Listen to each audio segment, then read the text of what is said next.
faut savoir que moi, je ne vis plus à Paris, je suis en province, et que la gare de l'Est est ma gare d'arrivée. Donc c'est un quartier que j'aime beaucoup, dans lequel j'ai vécu un temps. Et puis oui, j'ai dû dire à un moment donné, est-ce qu'il n'y a pas quelque chose sur la butte Montmartre ou quelque chose comme ça? Ils ont prospecté, je suis arrivé là. Et écoutez, ben, j'ai l'impression d'être un peu chez moi maintenant parce que, alors j'ai appris l'histoire un peu de cet hôtel, l'hôtel des artistes, qui était privilégié, voilà, par bon nombre d'artistes. Et puis, vous savez, je ne sais pas si les choses, voilà, se font par hasard ou si. Quel cimetière? Ouais, c'est un cimetière, le cimetière de Montmartre. Hein, donc, je ne vais pas vous dire qu'il y a beaucoup de personnalités, d'artistes qui reposent ici. Et j'ai notamment un ami qui est enterré, voilà, avec qui j'avais travaillé et qui est enterré là. Donc ça me permet, voilà, d'en profiter quand j'ai un peu de temps, d'aller discuter un peu avec lui. Il faut croire pour voir ce qui va choir dans ton miroir. Alors le cœur s'ouvre, c'est le début de ce petit poème. Mais en dehors de ça, pour quand même en revenir au film, c'est pas non plus un petit manuel du parfait catholique, c'est une comédie, il faut le dire. Comédie qui, oui, en filigrane, fait vibrer un petit peu l'ordinaire et l'humanité des personnages, voilà. Le mien qui, voilà, à un moment donné, fait le choix d'être en contradiction avec des principes et puis une certaine moralité qu'il peut avoir. Il prend un chemin de traverse. Et comme il est dit dans le film, voilà, en prenant le risque de prendre ce chemin, ça va lui donner l'occasion de s'interroger effectivement sur à la fois sa propre foi et celle des autres. Et c'est ça qui est assez joli parce que effectivement, sans contrainte, sans donner d'obligation à la réflexion, mais en dehors du fait que c'est des situations assez drôles, effectivement, ça soulève un petit peu, pour ceux qui le voudront, hein, c'est un film en deux volets, hein. Soit vous en riez, c'est une comédie, et c'est ce que nous souhaitons, et ce que nous espérons, et en même temps, si vous voulez, il y a ce deuxième volet, effectivement, sur la question qu'on peut se poser. Alors la foi, oui, je l'ai. Je ne suis pas un fervent pratiquant, mais comme je le dis souvent, quand je rentre dans une église, je m'y sens bien et je me sens chez moi. Je n'ai pas l'impression d'être un étranger. Et puis, autrement dit, moi, mon église, souvent, c'est moi. Voilà. Elle a l'avantage d'être portative et puis voilà, de m'accompagner partout où je vais.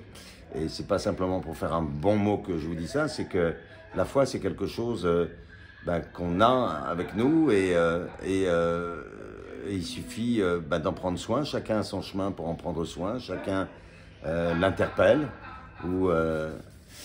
Moi, je le fais, je crois pouvoir dire au quotidien, sans forcément me rendre à l'église ou à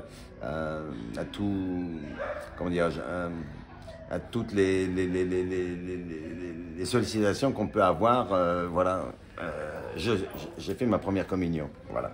Au-delà de ça, voilà ce que je veux dire. C'est-à-dire qu'un certain disait frappe-toi le cœur, c'est là qu'est le génie. Ça, c'est Victor Hugo. Et j'ai un de mes amis qui disait c'est par l'amour que l'homme est Dieu. C'est des phrases qui m'accompagnent en permanence. Et si vous voulez, ma foi s'applique aussi. Je l'essaie, enfin, du moins, j'essaie au quotidien d'en faire quelque chose, voilà, de concret, de pratique dans mon existence. À dire que, ben oui, j'ai galéré de nombreuses années, pas moins de 25 ans, avant que, voilà, avant que la chance me sourie, avant que quelqu'un me tende la main pour me faire connaître dans un film. C'était Radio Star de Romain Lévy, qui est un merveilleux souvenir pour moi. Et si vous voulez, oui, il faut probablement avoir une flamme en soi, il faut l'entretenir. Parce que notre désir, c'est une chose, mais c'est aussi le désir des autres qui compte, qui peut faire la différence. Alors, certains me posaient la question de savoir comment on tient pendant 25 ans. Ben, on n'y pense pas tous les jours.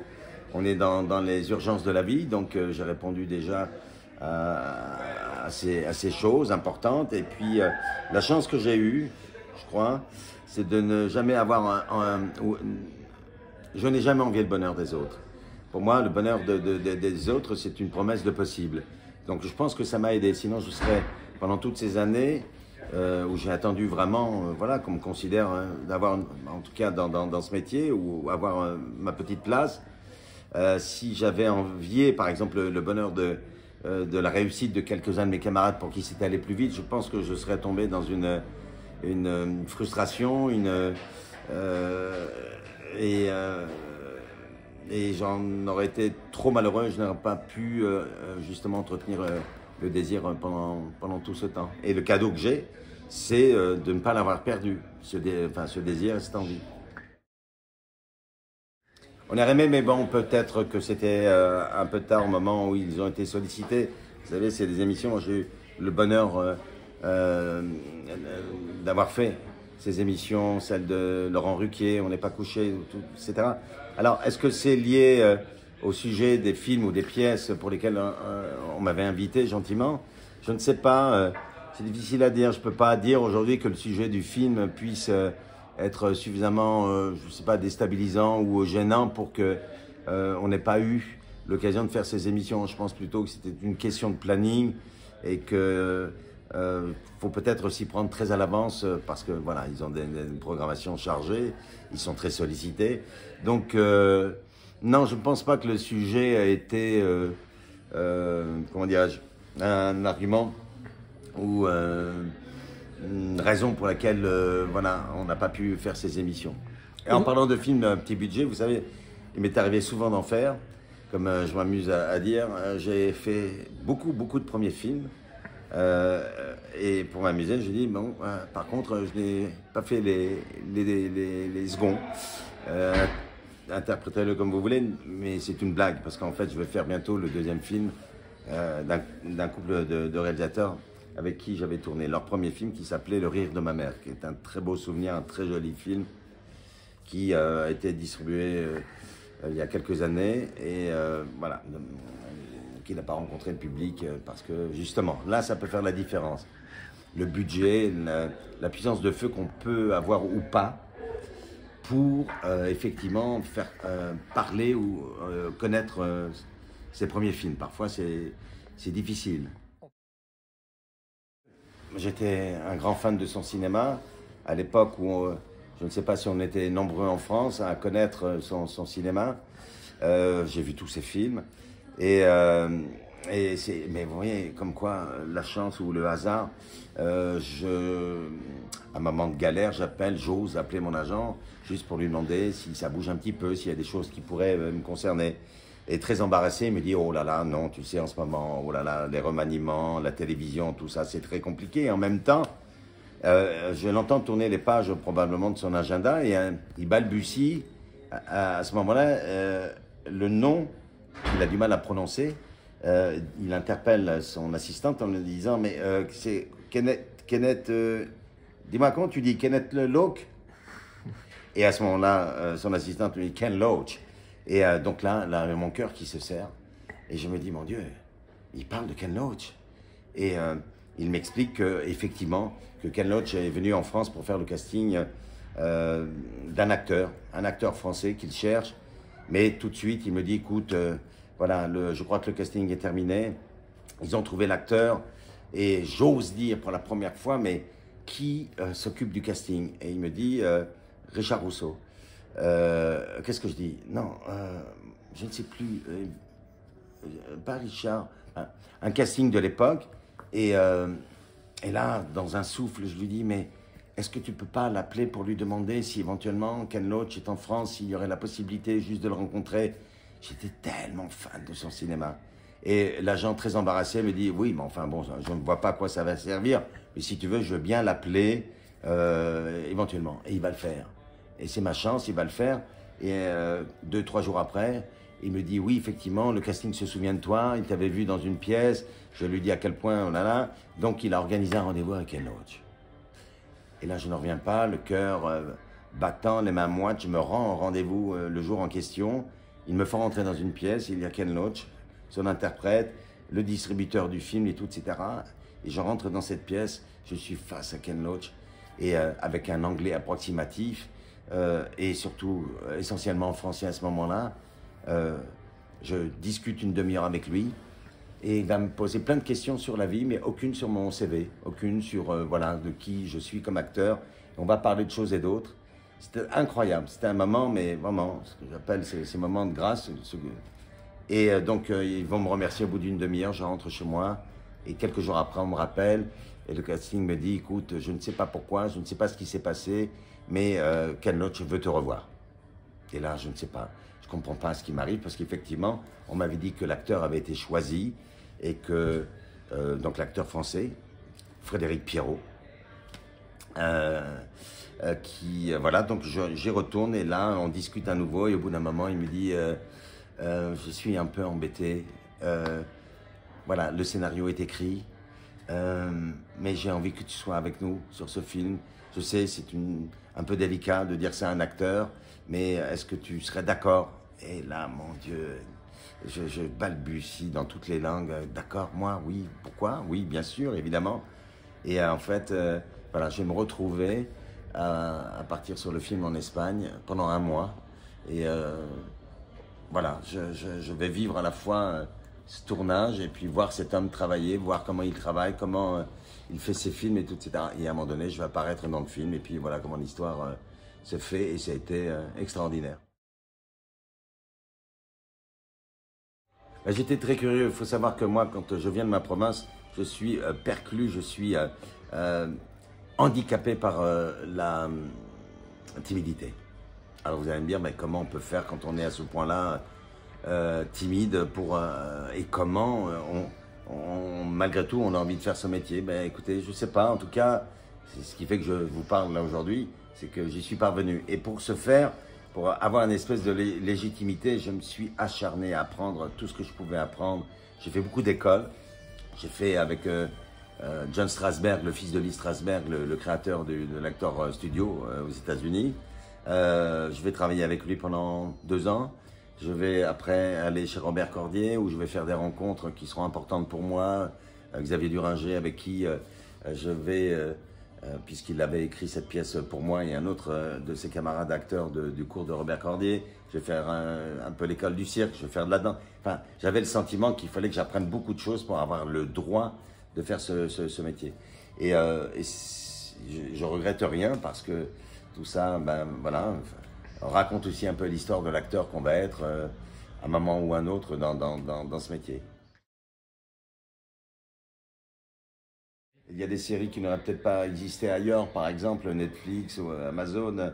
Ça a fait découvrir des réalisateurs qu'on n'aurait peut-être pas découvert, des acteurs, des actrices. Donc il y a quand même, c'est un espace de création qui est devenu important. Mais regardez, ça n'empêche que voilà, les gens continuent à aller au cinéma parce que c'est une autre expérience, le cinéma, qui est là de... Vous voyez, il y a des films qui font 10 millions d'entrées, donc les gens n'ont pas attendu qu'ils soient diffusés à la télévision ou sur une plateforme. Non, je pense que tout ça, pour le moment en tout cas, il y a un complément, voilà, c'est-à-dire que ça propose des choses. Je vous le disais, les plateformes ont permis à des projets d'exister. Alors, est-ce qu'ils auraient existé au cinéma? Il a peut-être fallu plus de temps, ou alors je ne sais pas. En tout cas, pour le moment, je n'ai pas l'impression que l'un nuit à l'autre.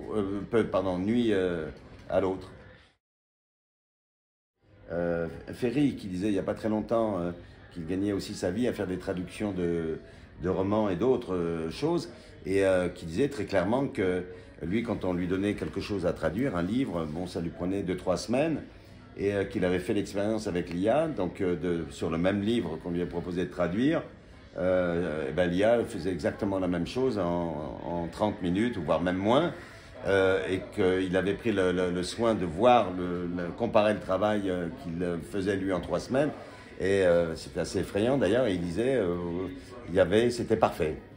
La traduction de l'IA était parfaite, ce qui veut dire que, imaginez-vous que, évidemment, tous ceux qui faisaient ce travail depuis des années et des années, évidemment, ne le feront plus. Donc ça va faire disparaître des choses. Qu'est-ce que ça va apporter? Moi, j'avoue que c'est quelque chose qui m'inquiète. Pour jouer, un camarade un jour me dit vas-y, donne-moi 3 mots. Je lui donne 3 mots et il me dit quel genre de musique? Je lui dis je sais pas, j'en sais rien, parce que je m'inquiétais déjà du résultat. Donc je me suis prêté au jeu, mais de mauvaise foi, pour le coup.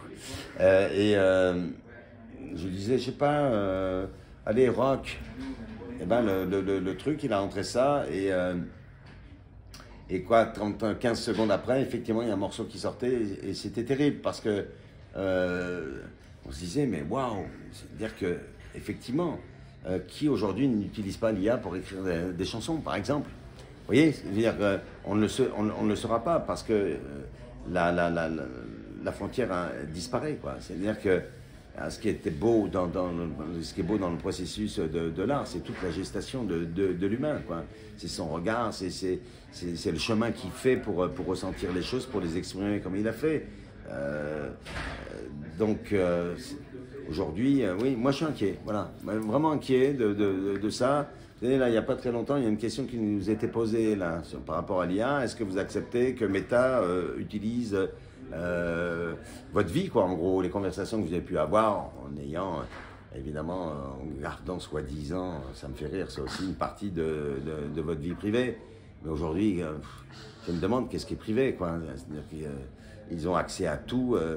Et donc, moi, cette part-là, cette dimension-là m'effraie. Ça va faire disparaître plein de camarades donc, qui gagnent leur vie en faisant effectivement la voix de tel artiste américain, voilà, qui aujourd'hui sont inquiets, quoi, parce qu'effectivement, je pense que l'IA pourrait voilà, les effacer et se passer de leur talent, de toutes les subtilités, parce que ceux qui font des voix incarnent des personnages. Donc c'est aussi leur talent d'acteur qui se met au service de l'acteur de Tom Cruise ou d'autres, voilà, qui essaient de travailler. Et aujourd'hui, si l'IA remplace ça, mon Dieu, il y a aussi beaucoup de gens qui vont disparaître.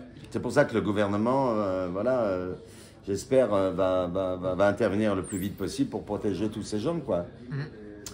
Tous ces artistes. Voilà. Et c'est ça qui rendait les choses, qui leur donnait une dimension assez exceptionnelle, quoi. C'était la vraie humanité de ces artistes. Voilà, je ne sais pas jusqu'où ils vont aller. Alors, parce qu'on vous oppose dans le même temps que l'IA peut apporter, mais c'est comme tout ce qui a pu faire du bien. Malheureusement, il y a aussi la dérive, il y a le côté obscur de la force, enfin de ce que ça peut faire aussi de mal, quoi. C'est-à-dire faire disparaître une catégorie on parle des artistes, bon, à voir, mais en tout cas, je signe pas pour. Je n'ai pas attendu l'IA pour comment dire, être sensible au monde dans lequel j'étais, et puis d'être aussi sensible à ceux voilà, qui essaient de nous donner des visions artistiques, et voilà, donc ça m'inquiète.